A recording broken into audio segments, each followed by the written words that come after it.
Yang tidak berkualitas ini merugikan rakyat. Jadi kami sudah minta audit ke BPK. Selamat malam, selamat berbuka puasa kepada teman-teman yang berpuasa.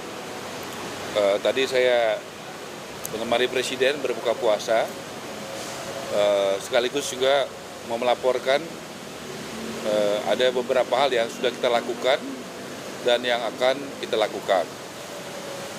Yang pertama, tadi Presiden meminta untuk supaya hal-hal yang kebijakan yang pro rakyat oleh Presiden Prabowo, ya, yang dari tadinya bayar menjadi gratis, yaitu BPHTB tadinya 5% menjadi 0, kemudian juga restribusi PBG, ya, PBG persetujuan bangunan gedung dari bayar jadi 0, dan PPN ini ditanggung pemerintah sampai Juni 2025, ini supaya disosialisasikan secara masif ke daerah, supaya bisa dinikmati oleh MBR. Ini khusus kebijakan untuk MBR, yaitu masyarakat berpenghasilan rendah. Nanti pada kesempatan pertama saya akan sampaikan kepada Mendagri. Mendagri punya forum itu setiap Senin pagi untuk mensosialisasikan ini, karena nanti setiap kepala daerah, baik bupati, wali kota, itu punya instrumen namanya Perkada, peraturan kepala daerah, untuk bisa menjalankan ini sebagai payung hukum. Kemudian dari lambat menjadi cepat, ini adalah PBG, ya. PBG itu dulu 45 hari, tapi misalnya di Subang itu bisa tidak sampai 1 jam, di Gianyar bisa 14 menit, kemudian di Badung juga bisa 17 menit, Badung ini di Bali, Sumedang juga bisa 53 menit, dan Tangerang 59 menit. Jadi Presiden Prabowo sangat pro kepada rakyat kecil, bagaimana kebijakan ini yang tadinya bayar jadi gratis, dan yang tadinya lama jadi cepat. Dan ini diminta untuk disosialisasikan dan dijalankan oleh semua kepala daerah di seluruh Indonesia.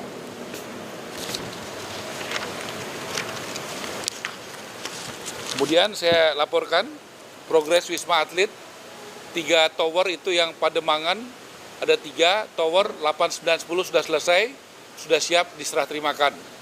Nanti ada yang menghuni, ada bagi masyarakat dan juga bagi ASN, nanti yang mendistribusikannya adalah Menseknek. Ini di Wisma Atlet, karena ini adalah dulu adalah momentum yang sangat bersejarah buat bangsa kita, karena pada saat COVID itu begitu banyak dokter kita dan perawat yang berjuang, ya, yang menyelamatkan jiwa-jiwa warga Indonesia yang kena COVID. Jadi kita berusaha untuk membuatnya dengan sebaik-baiknya. Kemudian juga pembangunan tower di IKN itu yang sudah selesai 20 tower. 20 tower ini sudah selesai dan itu bisa digunakan. 20 tower sudah selesai. Kemudian ini capaian rumah subsidi FLPP. Jadi saya bisa disorot, ya. Ini datanya. Jadi yang berjalan pembangunan 9.330, ready stock 14.042, persetujuan kredit artinya dari banknya udah setuju 19.643, yang akad kredit tapi belum cair 20.603, total 63.618. Kemudian yang sudah sampai kepada masyarakat itu 69.000. Ini akad dan sudah cair. Akad Tapera khusus PNS yang sudah terbangun dan akad 1.384. Jadi totalnya 134.937. Ini bank penyalurnya, ya. Dan ini asosiasi yang membangun. Untuk tahun 2025 kita menyiapkan yang sudah ada DIPA-nya 220.000 rumah subsidi. Kemudian saya juga laporkan rumah subsidi yang kami sudah turun, banyak yang bagus, yang jalannya bagus, temboknya nggak retak, ubinnya juga rata, airnya bagus, penghijauannya bagus. Tapi kami juga menemukan yang tidak hujan banjir, yang belum setahun retak-retak dan sebagainya. Presiden memerintahkan, karena ini adalah rumah subsidi. Rumah subsidi bukan berarti tidak berkualitas, harus berkualitas. Karena ada contoh yang banyak yang berkualitas. Yang tidak berkualitas ini merugikan rakyat. Jadi kami sudah minta audit ke BPK dan kami juga sudah sampaikan dalam pertemuan dengan KPK kemarin.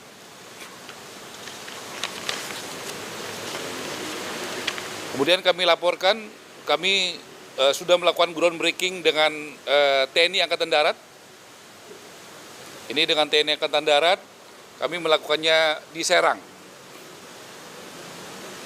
Total 5.760 unit.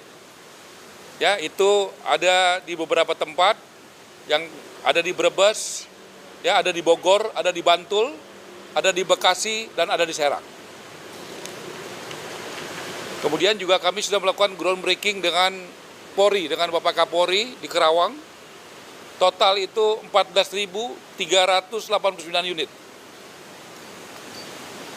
Nah ini, saya pikir teman-teman sebagian juga hadir.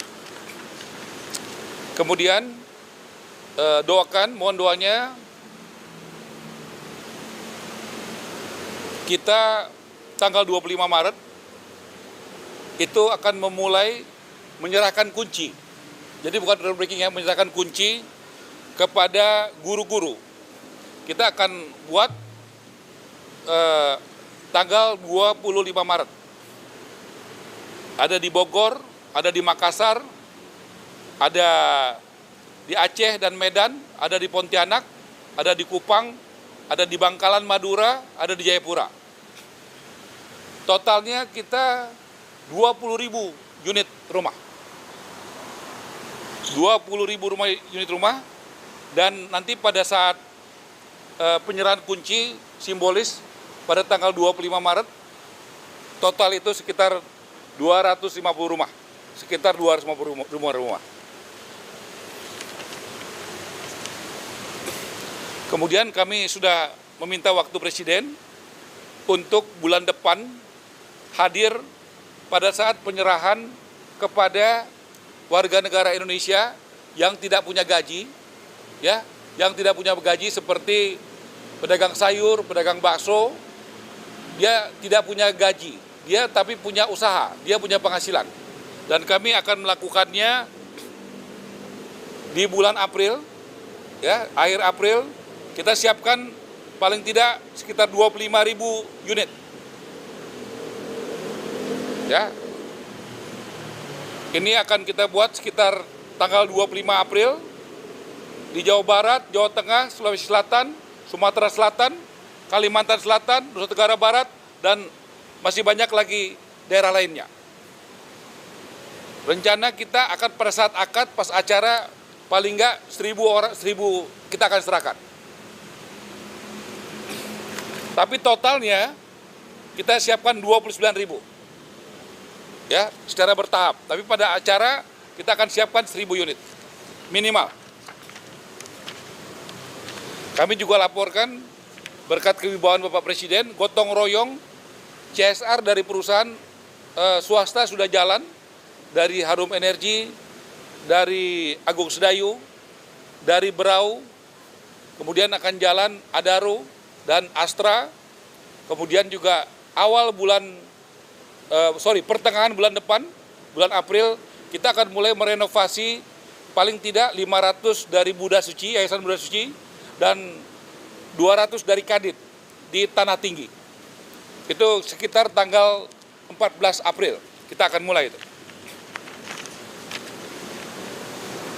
Kemudian Presiden meminta untuk memanfaatkan aset negara secara maksimal, yaitu tanah BUMN, khususnya kereta api, Perumnas, dan perkebunan, kemudian juga di Dirjen Kekayaan Negara di bawah Kementerian Keuangan. Itu yang paling cepat kita yang ex-BLBI, yang ada di Lipo Karawaci.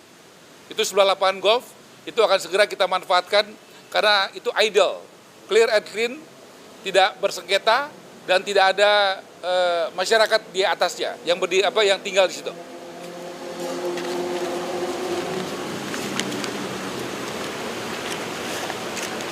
Kemudian saya juga harus laporkan sesuai Undang-Undang Cipta Kerja itu harus dibentuk Badan Percepatan Penyelenggaraan Perumahan BP3. BP3 ini adalah hunian berimbang, di mana pengembang kalau dia membangun satu rumah mewah, dia wajib membangun 2 rumah yang sedang dan 3 rumah yang sederhana. Ini untuk mengedepankan keadilan sosial. Jadi ini sangat penting bagaimana Bapak Presiden selalu dengan Pancasila dan Konstitusi ada keadilan sosial. Jadi BP3 ini akan segera kita bentuk supaya ini bisa berjalan soal keadilan. Saya rasa itu, terima kasih teman-teman. Saya rasa cukup ya.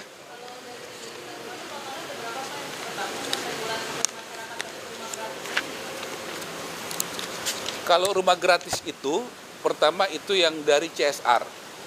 Contoh dari perusahaan-perusahaan dari Agung Sedayu, 250 di Tangerang, 500 di Berau.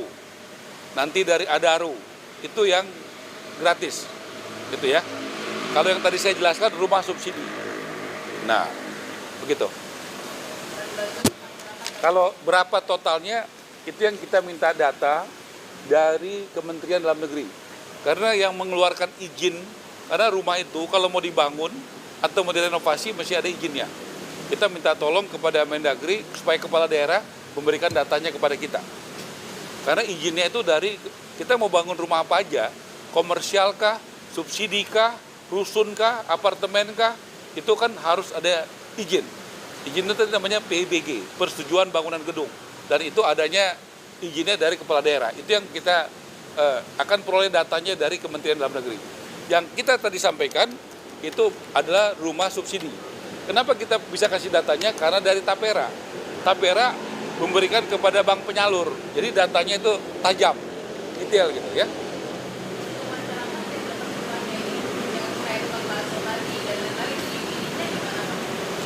Tentu ada mekanisme bank, dia tidak punya gaji, tapi punya penghasilan. Gitu ya. Ya, mereka ada polanya bank tentu tidak boleh mengucurkan kredit secara tanpa manajemen risiko yang baik. Dia mesti datang lihat bagaimana omsetnya, bagaimana itu sih, karena dia nggak punya gaji. Kalau yang punya gaji itu lebih mudah karena potong gaji. Ini dia tidak punya, karena kita diminta Presiden, karena masyarakat Indonesia banyak yang informal, tidak punya gaji tapi punya penghasilan dan butuh rumah. Nah kita harus cari solusi bentuk yang seperti ini. Nggak bisa kita hanya kasih yang punya gaji, pegawai yang punya gaji. Nah, kalau pegawai yang punya gaji itu mudah, TNI, Polri, pegawai negeri, itu mudah. Kita juga nggak boleh bekerja yang mudah-mudah aja. Kita juga harus cari bagaimana solusi supaya yang tidak punya gaji, tapi punya penghasilan. Gitu ya, makasih ya.